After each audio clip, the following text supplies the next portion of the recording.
नमस्कार. मी ॲडव्होकेट प्रमोद प्रकाश दाभाडे. मी प्रभाग क्रमांक 19 अनुसूचितमधून निवडणूक लढवतो आहे. सध्या गेले 15 दिवस इथं निवडणूक कार्यालयामध्ये प्रत्येकांचे डॉक्युमेंट्स गोळा करण्यासाठी खूप दमछाक होत होती. प्रत्येक एक डॉक्युमेंट्स आणण्यासाठी कसरत करावी लागत होते. त्यातून प्रत्येक उमेदवारांनी इथं अर्ज व्यवस्थितरित्या भरलेले आहेत.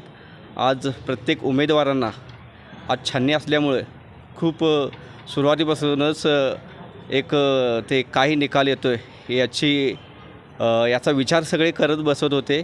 नक्कीच आज माझा इथं अर्ज जो आहे तो यशस्वीरित्या पार पडलेला आहे. खऱ्या अर्थानं आज निवडणूक प्रचाराला आज सुरुवात झाली आता आज सुरुवातच झालेली आहे. नक्कीच ज्या काय प्रभागात ज्या काय अडीअडचणी असतील, ज्या काय प्रमुख प्रलंबित समस्या आहेत त्या नक्कीच सोडवण्यासाठी मी प्रयत्नशील राहणार आहेत. प्रत्येक भागातून चांगला प्रतिसादही मिळालेला आहे. त्यामुळं नक्कीच प्रभाग क्रमांक 19मधून मी चांगला प्रतिसाद मिळाल्यामुळे मी नक्कीच विजयी होणार अशी खात्री देतो.